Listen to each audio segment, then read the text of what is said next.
world. It's the morning here for me. I'd like to introduce myself. My name is Marilyn Preble, and I'm a program advisor at Strategic Coach. I've been involved and working with Strategic Coach for 24 years. And in my role as a program advisor, I'm working with our clients who come into the program and start learning the tools and the concepts, and I'll have monthly conversations like an interim coach to help them implement these tools and concepts into their business and into their life. So I've had thousands of conversations with clients, and I'm very excited to have this conversation with Dan today, just to address some of, really the core values that have guided his decision-making and Bab's decision-making. Dan, do you want to introduce yourself? Yeah, well, first of all, I should say that Marilyn has it a little bit better than I do today because she's in Southern California and I'm in Toronto, and our winters are different. And this is a winter that I've been more conscious of than normal winters simply because we've been locked down since last March, except for some trips to cottages, north of Toronto. I've really been here. And, the topic that Marilyn suggested that we do this call on is one that, to my knowledge, I've never spoken about publicly. So this is something that we talk about inside the team at Strategic Coach, and I've often shared it with Strategic Coach clients, the entrepreneurs. But the particular topic, and it has to do with the fact that Babs and I have three rules. We call them prime directives from Star Trek. That three things that we agreed on quite long ago, actually, early 90s when the Strategic Coach program started up. So that's really our topic today. And we'll have, Marilyn's got lots of questions for me. And then Alon, we have a chat. So if you have your chat free for you, you can ask questions, and Marilyn will get the hottest one that shows up and she'll ask me that question and we can just go from there. Yeah. So, the prime directives conversation, I thought would be very interesting to have today, because ultimately, as I said in my conversations with our clients, our multipliers in the Strategic Coach program, ultimately, there comes a point where you arrive at a point in your business where you really start to question, the culture. You're looking at the culture of your team, the longevity of your team members, of your clients.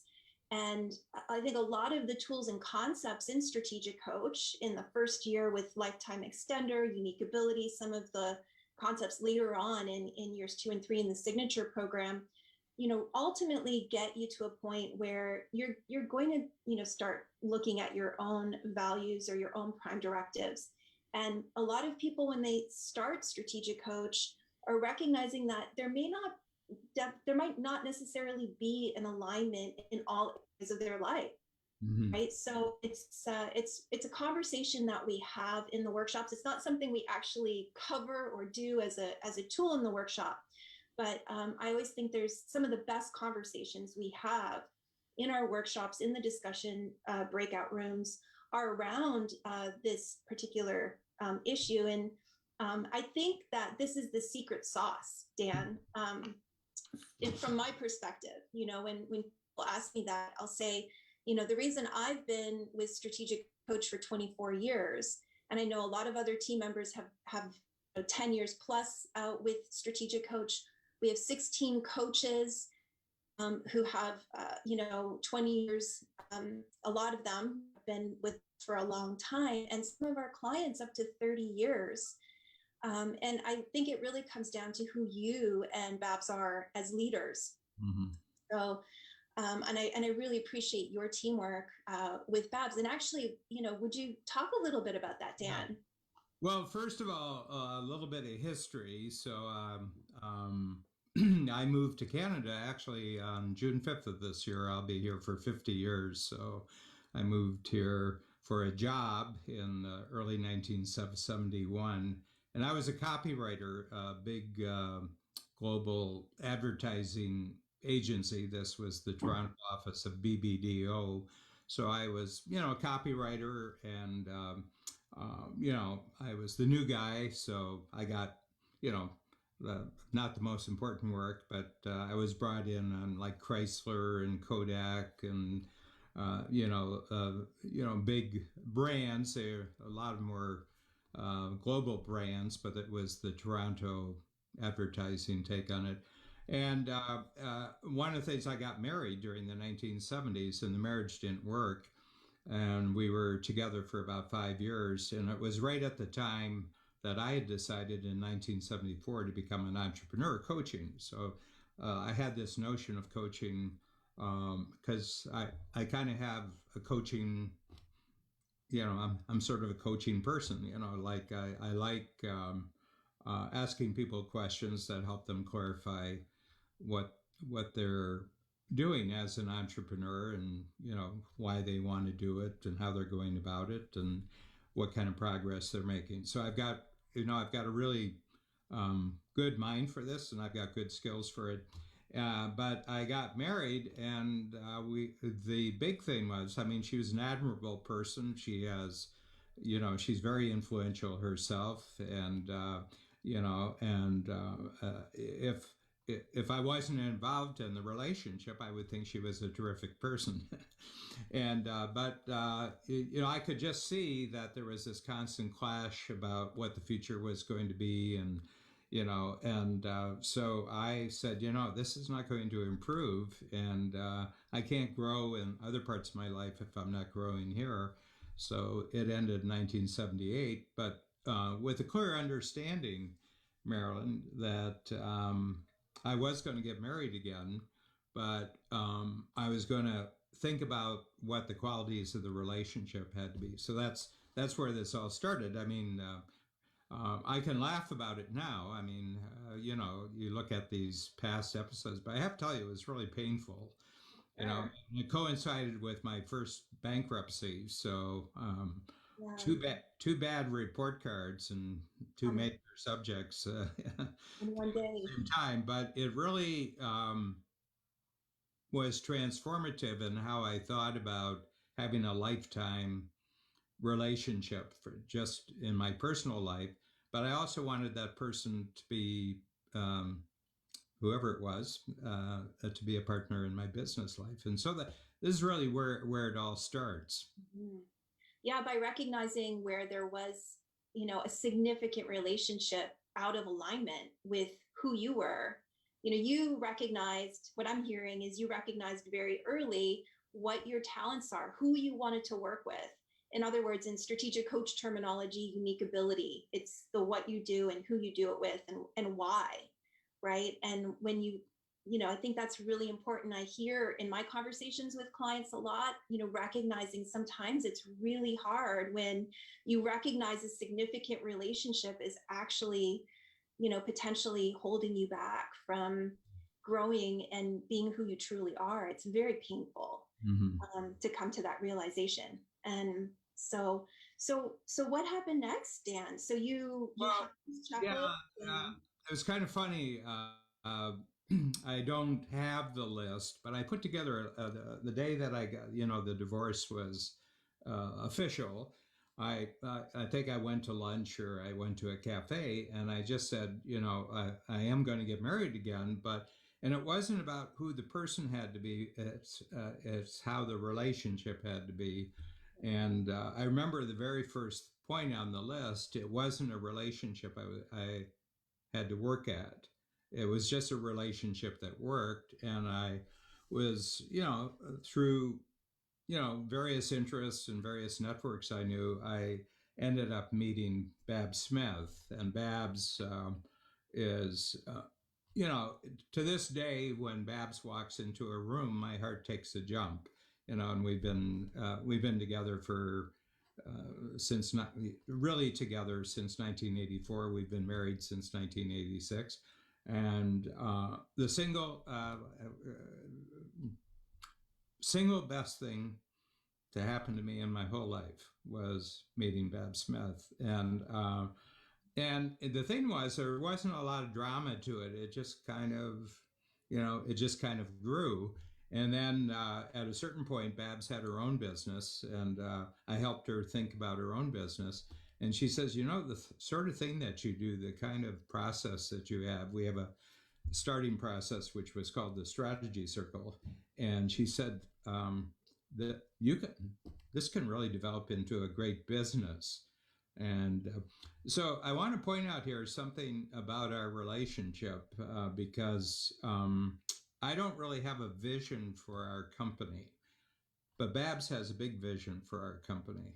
I have a vision for the program that Strategic Coach offers to entrepreneurs. So that's the division of labor that we have. We have two people who are really kind of visionary people, but Bab's entire fascination and her focus is really on what the company looks like. What does backstage look like at Strategic Coach? Where mine is, what's going to be on stage that entrepreneurs from around the world are really going to want. So that became very clear when at a certain point, Bab says, well, I'm not going to do my business anymore. I'm kind of tired of it. Why don't I join you in your business? And then, we incorporated in the late 80s, and then we went from it being a one-on-one coaching. From 1974 to 1989, I was just coaching one-on-one, and I had 40, 50 clients, but essentially you were selling your time, and there reaches a point when you don't have any more time. So we said, maybe we can do this in a workshop, and that started in 1989. So, and it was successful from day one. I mean, first year was profitable. It's grown every year. I mean, we've had some setbacks. We had a setback in 08, 09, and we had a setback during the last 12 months. But even there, we weren't losing money. I mean, we just didn't make profits, but we didn't lose money in either of those years. So it's been a very, very stable and successful company since then. Yeah. But I think it's important. That brings us into the early 90s because we're telling a story here. Yeah. And I think your point, Dan, because I joined in 96. So my recollection when I joined, there were like you mentioned, there were very clear lines between what your focus in the business is and what Babs's focus is. And your talent, your unique talent, you are such a creative visionary. You really understand the issues, the mind of the entrepreneur and the business owners. And so many clients will say this to me, and it's true that, I'm aware of this concept. I understand this concept, but Dan has this way of just putting it all together, simplifying it in a way that's not just easy to understand, but to actually apply in the business. And Babs, from my standpoint, as within the organization, she is a brilliant mind at creating teams and teamwork, and just she has a very intuitive sense of how to grow that team. When we talk about unique ability, that concept in Strategic Coach, from a unique ability perspective, to enhance what you're doing, Dan, on the creative side and growing the business, and also for her as well. So there's multiplication of the capability within the organization, which we call a self-managing company. And it really starts with the two of you. Mm-hmm. And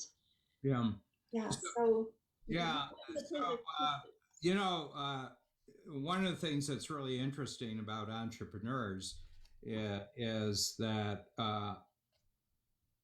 if you're telling a story to an entrepreneur and it's just about your successes, it's not very interesting to entrepreneurs.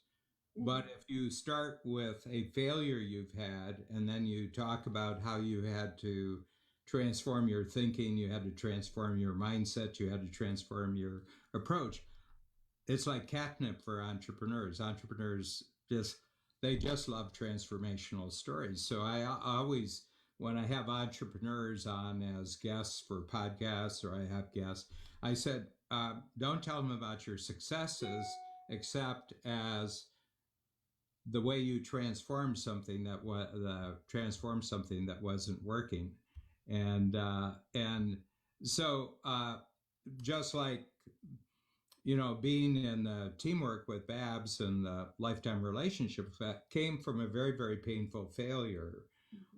And I also had bankruptcies. And the other thing about you mentioned about Babs is that Babs is very good with money. I'm very good at making money. Babs is very good at keeping money. And that was very crucial because I've never had really a lot of trouble making money ever since kid. I always knew that if you could identify something that was useful to someone else and you did it, you get paid for it. So I've always had that. But I didn't have a real good sense of how, what the bookkeeping should look like, what the accounting should look like. And, and that the whole goal is to have profitability and reserves and everything, both in your personal life and your business life. So that was, yeah. You talk about that a lot. We talk about the concept of cash confidence, especially in the past 12 months. I know that's had a really big impact on our clients.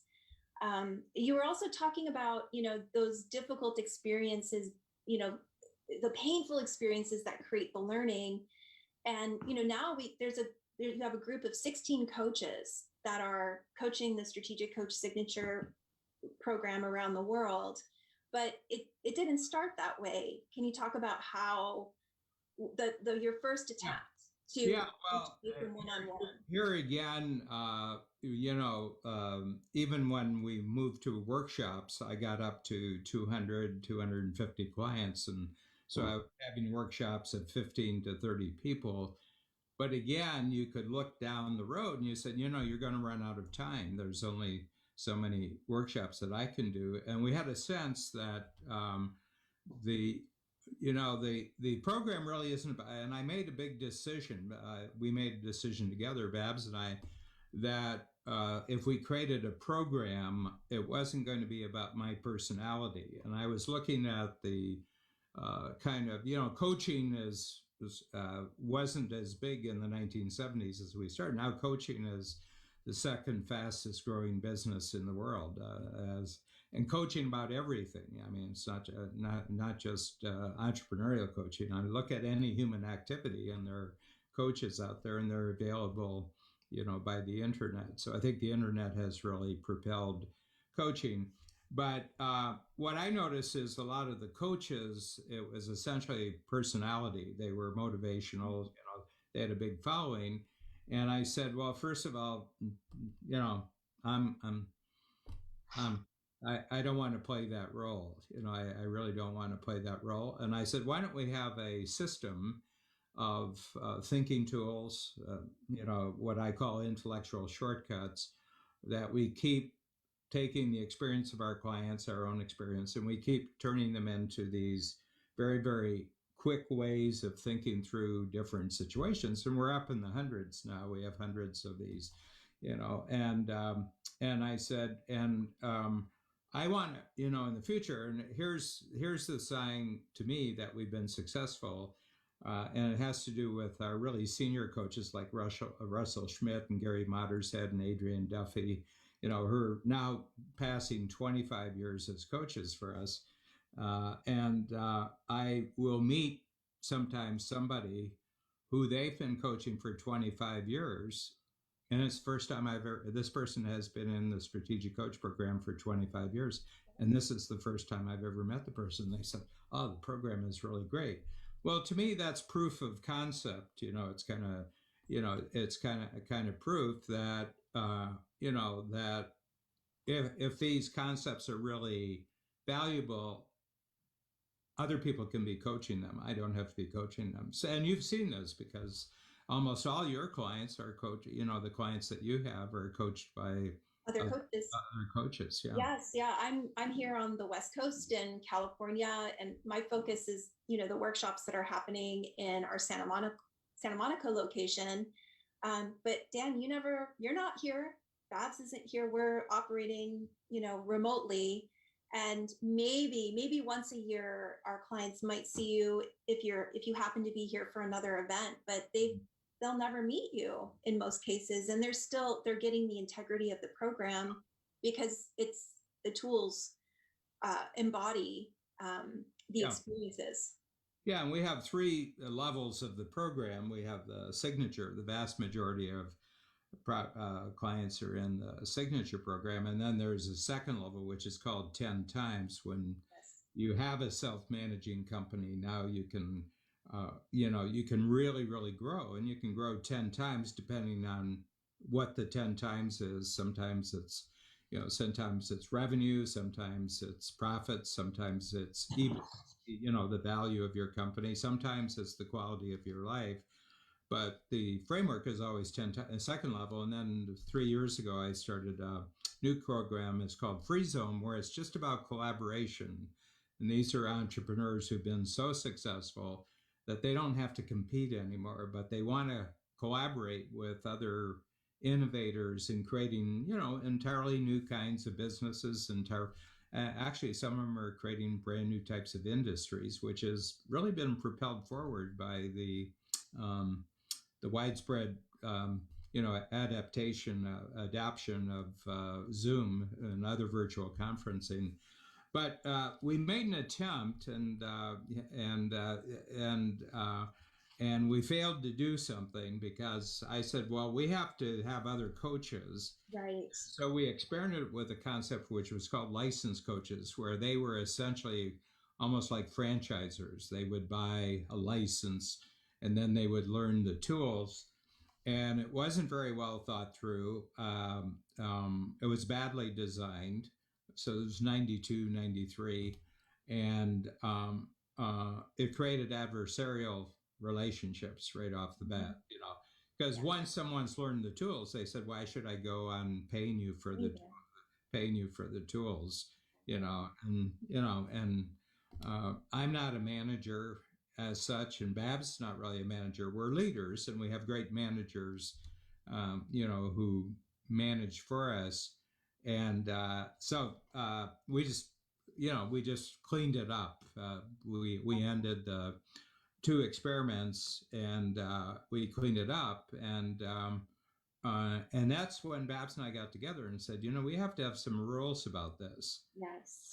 We have to have some rules about how you and I go forward. And this isn't about the company as such. This is just about the life that we're going to leave ahead of time. And we came up with these 3 rules, which, we were Star Trek fans, so we called them the Prime Directives. And I'd like to share these. I'd like to share these one-on-one, as we go through there.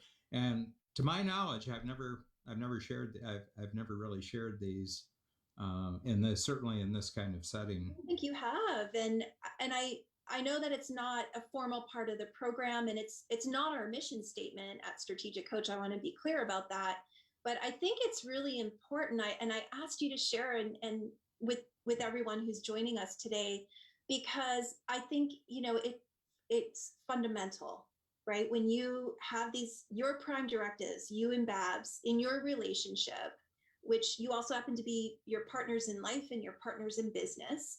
And we have many entrepreneurs who come in to coach who have that, or they might have partnerships, and there's definite challenges with that. But even in your to the entrepreneurs who are out there watching this, I think it's important for you to reflect for yourself, to look at what are your prime directives, what is guiding your life, to bring that alignment. And that's why I asked you to share this today, Dan, because when I think of you and Babs as leaders, and I've known you for 24 years, there's a consistency, being on the inside in the team. There's a consistency, the team knows we have a predictability to how Dan and Babs think about things, what we'll say yes to, what we'll say no to, because a lot of opportunities are coming through.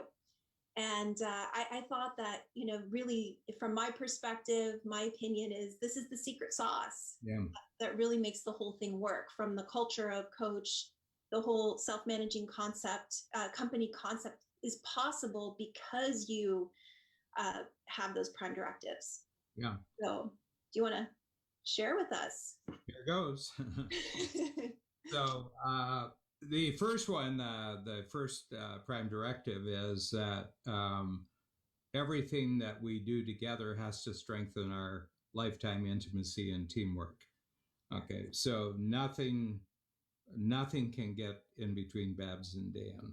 Okay, and it's very important. And the reason is because if you look at our schedules, the actual work time, we spend the days completely apart. She has her company team activities and making sure all the projects are the sales, especially sales and renewals, and what's happening there.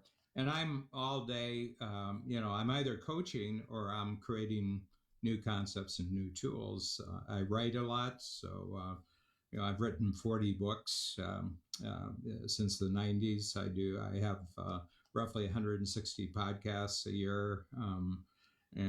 So there's just a whole series of activities which utilize my what we call unique ability, and Babs has, but we're separate. And what we want everybody who is a team member and strategic coach to know is that if Babs is saying something, you can be 100% that Dan agrees with it, and if Dan is saying something, you can be 100% certain that Babs agrees with it. Well, I'm saying that, but you've been here for 25 years, and I just wondered if that comes across from your experience. Absolutely, 100%. Yeah, there's never any question that once a decision is made, that it might change because, oh, well, one of the leaders, one of the partners in the business isn't going to agree with it, or going to change direction. There's never any time considered or wasted on that thought or question. Yeah. One of the things I do is, we've sort of freed ourselves up just to focus on what we're really great at, but we want you too. I mean, Marilyn, for the last 24 years, you have unique abilities for, relationship and giving people confidence and everything else. And we don't want you using your time thinking about, something that's not quite right, something that's not quite working. We just like you. I have a thing. I say, I don't want anybody who works as a strategic coach to spend any time or money on a defense budget. They have to defend themselves from, something that's happening. We'd like you just to be freed up to, do what you do and grow and, succeed and, and have your, the other thing is to have your personal life free from work worries. We'd like people when they leave work. We don't want people working nights. We don't want people working weekends. We want them to, put in the normal business hours, have a great time, have a great sense of success, and then when they're home, they get to have a personal life. You're working on your MBA right now. That's right. Yes. Yeah. Well, we want that to happen. We want that to happen. So that's the first one. The second one is really an interesting one, is that we have to be 100% in control of our the forward forces of our progress, both as a company and also in our personal life. And so, for example, we're a private company. We're not a public company. We don't have, investors, and we don't have partners outside of the partnership that we have.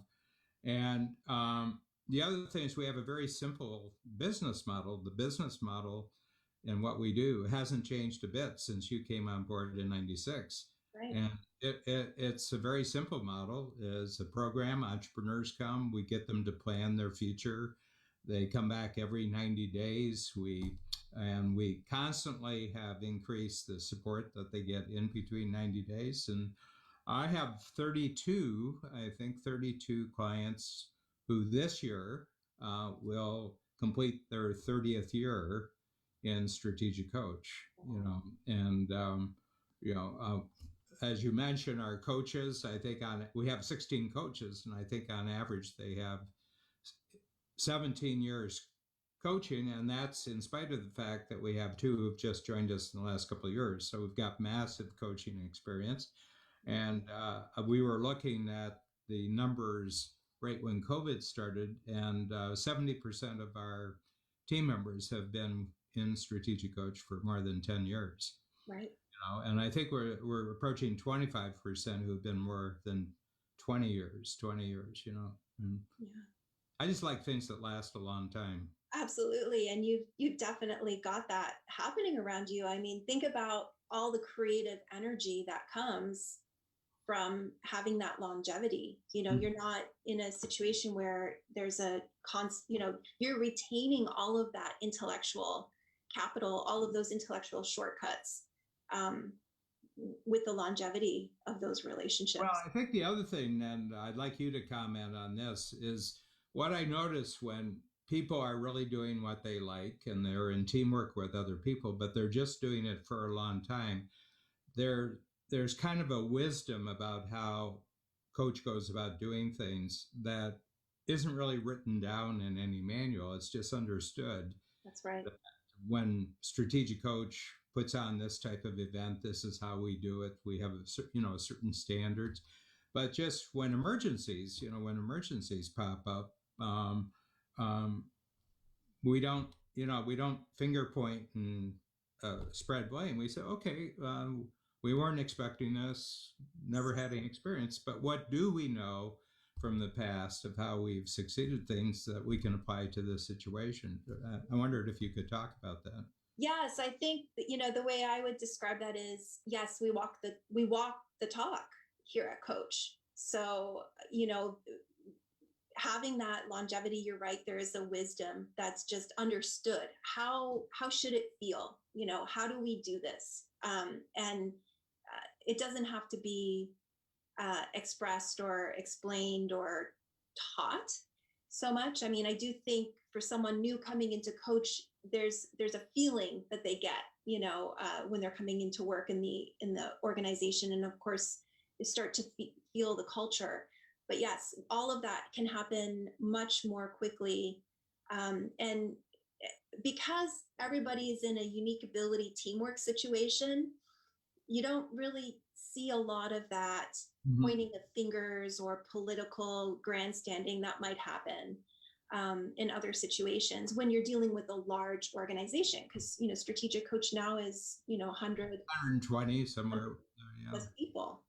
Yeah, and we're spread out. I mean, we're from London, England on the east to Los Angeles in terms of where the workshops actually happen. But now we're global, so we're doing Zoom has been a huge breakthrough for us. So those are the first two. The one is the the teamwork and intimacy that Babs and I constantly grow. And I would say every quarter it gets better. I mean, we've just loved the year off together. I mean, we've been nonstop for the, sometimes I go out and get a haircut, but Babs sends me shopping sometimes, so anyway, and the second one is that we're in control, and we don't have to have, people from the outside. Why aren't you doing this? Why aren't you doing this? We own part of your company. And I said, I just don't want to have those discussions. I don't want to spend my time doing that. And then the third one, which is really, really crucial, and it has a lot to do with what you do, Marilyn. It has a lot to do with the coaches, has a lot to do. So we only align ourselves with people who are already aligned with us. So we're looking for a certain type of person to invite into as a team member, invite them in as a new team member, but in the program itself to invite them in as a new, entrepreneur, a strategic entrepreneur and strategic coach. And there are certain mindsets that we're looking for.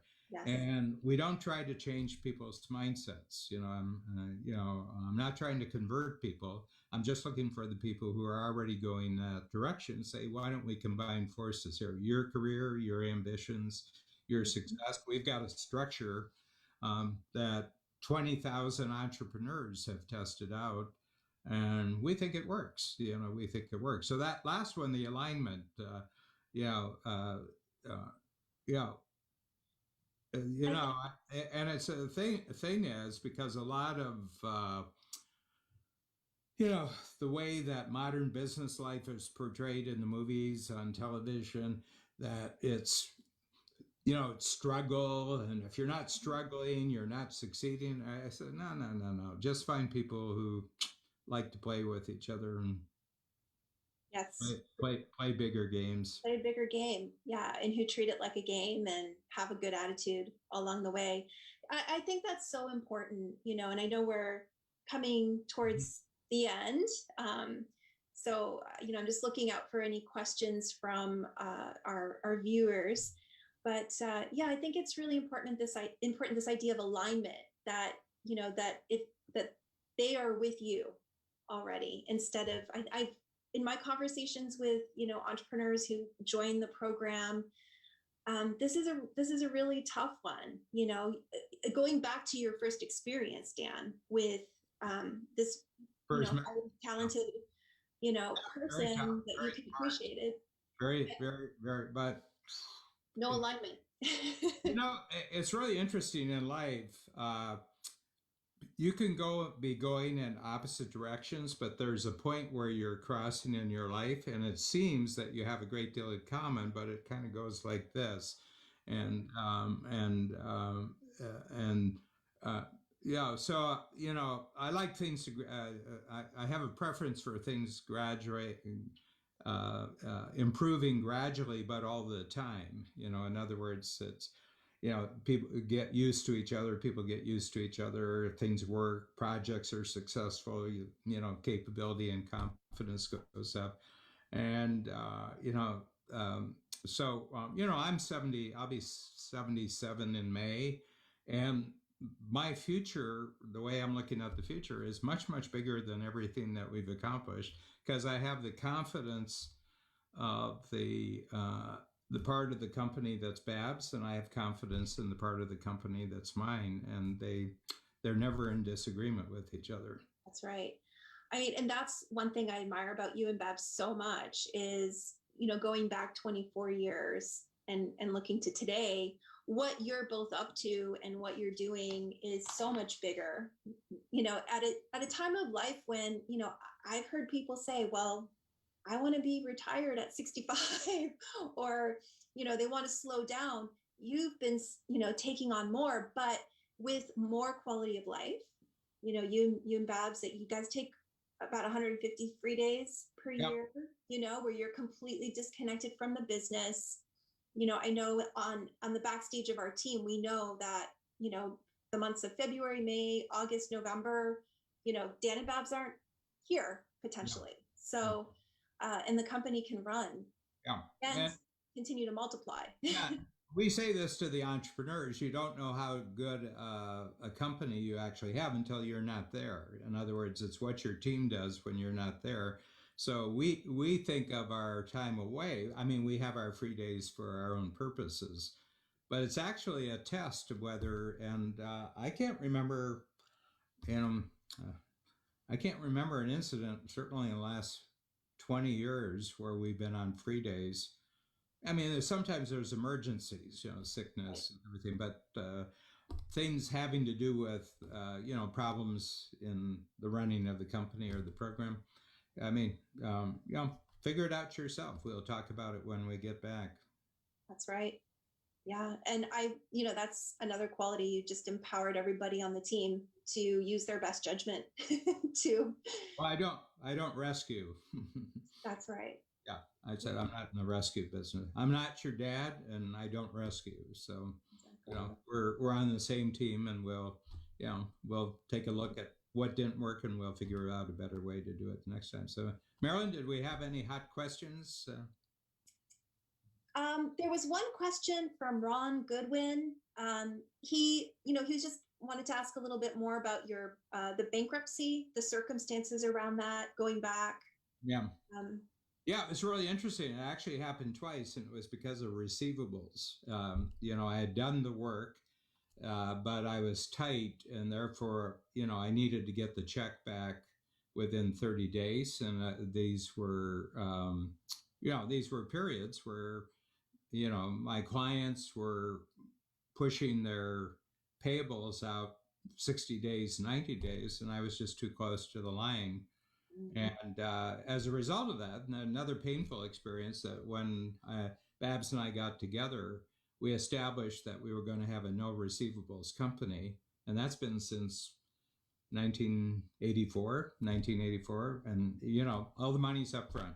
All the money's up front. And I said, it's like the movie business. When you go to the movie, when do you pay for the movie, on the way in or on the way out? And I said, I don't like this pay on the way out thing. So we were told, well, you can't run a business that way. Well, we've run a business that way for,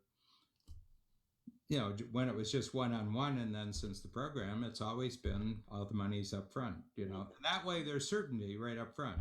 exactly. The person who's written the check is certain and committed, and we're certain and committed to the person, and that. But there again, I think I'd like to get across is that the biggest failures you have as an entrepreneur are the raw material for your next biggest breakthrough. And that's been certainly true in my life, in the personal life, and also in the business life, and the way we've run our company. So. Yeah. That's great. Thank you, Dan. We don't have any other questions. So I really appreciate this conversation with you. I mean, there's just so much here to go deeper, and I appreciate you being willing to share your personal prime directives. And again, like I said, I feel like that's the secret sauce that reflects who you and Babs are as leaders, as people, and that definitely influences the culture and the content that's coming out of Strategic Coach. Mm-hmm. So for everyone who's viewing, I just really invite you to take a closer look at Strategic Coach, the thinking tools, the concepts, the conversations. We're not just looking at your business, but it's looking at, getting into those core values of really how you're living your life and creating the best life. Why not? We're here anyway.